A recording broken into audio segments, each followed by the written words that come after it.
I'm sorry, is the camera running? I was falling asleep there. Seat's really comfortable here in the little Solairus. This is a new wing from our new aircraft from Northwing. Northwing's a company out in the western states, in in Washington, and they are the producer of several interesting trikes. They also make wings, and they make wings for other people's trikes. But this is their new baby. This is the newest thing they brought to the show. It's called the Solairus, and it's spelled a little differently. We'll check that in a minute. But this is a single-place trike, obviously. It is a Part 103 vehicle, and it really is intended for someone who wants to go soaring, which is my personal passion for aviation. So when I saw this, I'm sure my face lit up. I probably got a little red reflecting the vehicle, and I said, hey, we got to go flying on this thing, and that's what we did today. Now, you have a system for reporting on these type of airplanes, Dan. Maybe just run through that to describe what's happened with this trike. Yeah, there's a 9-category thing that I usually use when I evaluate an aircraft, and one of those categories is the overall design of the aircraft. So here, as we look at this now, it's really nothing new about a trike. They've been around a long time. In fact, it was an American invention that kind of went overseas, where they got a lot of development, especially in the larger two-place models. But that pendulum has swung back, and now some of the more intriguing stuff is being done by Americans again, such as Northwings, such as this particular trike. And he's got a larger two-place trike that we flew earlier, and that's a nice piece of equipment as well. But this one's kind of a special one. Here is a $16,000 ready-to-fly aircraft that requires no pilot's license, no FAA medical, no N numbers, for $16,000, ready to go. You can't hardly beat that in today's world, and it really does fly, and it really is fun. So that kind of covers our design category, but a little bit about the structure is implicit in that too. So we talk about one of the categories is the cockpit. Well, some people look at this and say, well, there isn't any cockpit, you're just sitting out in the open. That's not true at all. In fact, I'm going to move my leg here just so you can see this nice surface that goes down here, and this is partly to make a nice fairing to include the engine so that it's smooth and the air passes by well, because you're soaring. You're trying to use less energy. And in fact, you're going to shut the engine off on this because this is an electric start vehicle. You can start it back up right away. Therefore, you're comfortable to shut it off and see if you can soar on a good day. Earlier today, when we flew it, there weren't any puffy clouds up there. Now there are. If I was up flying now, I would definitely turn the engine off and start flying this thing. So, about this vehicle, about this package right here, and this all kind of disassembles. There's some other cool stuff about it. This can go in an SUV. Not the wing. The wing has to maybe go on the top of an SUV, but the whole rest of this thing can go in an SUV, and we'll talk about a little bit of that too when we get to ground handling. But the comfort factor here for me in one of my categories is the cockpit itself. Your legs are resting on something here. I'm not holding my legs up. They're just sitting here. It's like an easy chair, and it's surprisingly comfortable. Now, a trike, as you begin to take off, another one of the categories, add full power. There's a hand throttle here, but that's not what you use right away. Here's the hand throttle in front of my hand. Down here under the nose cowling, there's a foot throttle, because you need your hands to control the vehicle. It goes back and forth, side to side. I don't want to go too far here. We're right in their space. But it goes side to side for turning. I'm just doing this slowly on purpose. But this is about all the more you go. You don't turn this too far. You can turn it all the way till this bar is right up here, but that's a very steep turn. But otherwise, it's back and forth that way. It's forward and back for pitch. And some pilots go, boy, that's going to be tough, because which way do I go?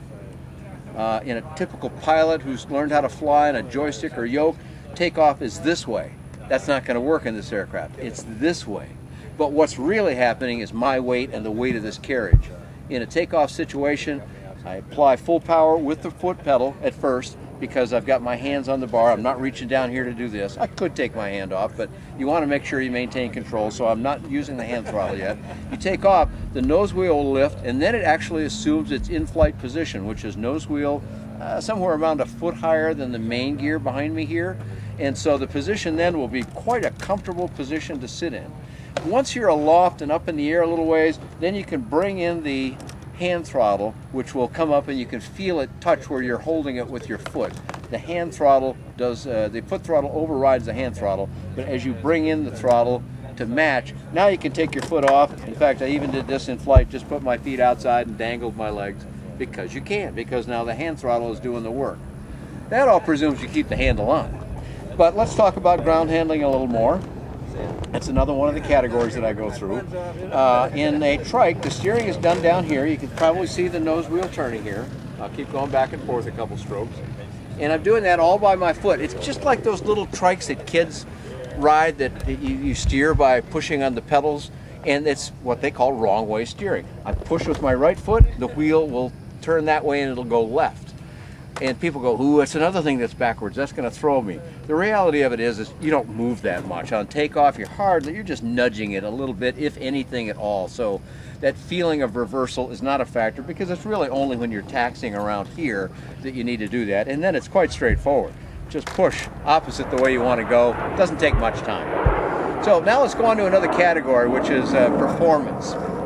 In the performance realm, this is not a fast aircraft. This doesn't fly 80 miles an hour. In fact, this thing flies about 35, 40 miles an hour. But it's a hang glider wing. That's the speed they're supposed to fly at. And I'm telling you, at those speeds, catching a thermal, that is a column of air which typically revolves like this, and you want to get right in the center of that, and if you manage to turn nicely, and a turn is done this way, you roll to the side, and then you ease out. Now that's the equivalent of turning a yoke and then applying a little back pressure. Same exact thing. And a little back pressure holds the nose up a little bit and it carves nice turns. And if you happen to catch one of those columns of rising air, and that's the whole trick and beauty of soaring flight, you'll just stay in that position, and you can just column right up maybe thousands of feet into the air without an engine. To me, that's a high performance characteristic. That requires that the wing itself be, you notice that this wing has no exposed crossbar like some trikes have. It's all buried in what's called a double surface wing. That's to keep the airflow moving smoothly over the top and over the bottom of the wing. You also see things like this fairing out here on the strut that goes to the wing. Some of these are wire brace, this one is strut brace, and this actually it's just a plastic fairing that goes over it, and you have to adjust those a little bit to make sure they're both equal. So, because otherwise they might produce a little turn, but that's a simple thing to do before you take off.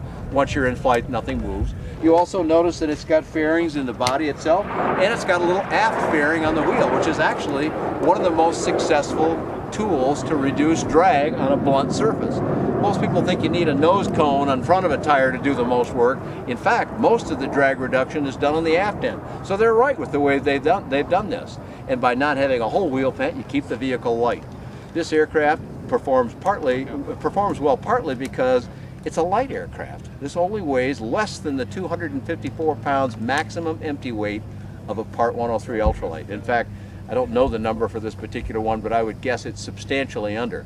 Now that's amazing, and let's talk about another performance category that makes this even more surprising, and that's the fact that we've got a 4-stroke engine on the back of this aircraft. Single cylinder, 4-stroke, 20 horsepower with electric start, total of 3 gallons of fuel on board, and that'll last you virtually all day.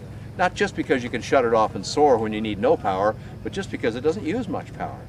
Earlier today, I flew it without hearing protection. I rarely do that, but I did it today, and even at full power for 15 minutes, which produces about maybe a 300 or 400 foot a minute climb rate. It's not real fast. And those kind of performance parameters, this is not an impressive machine, but think about it this way.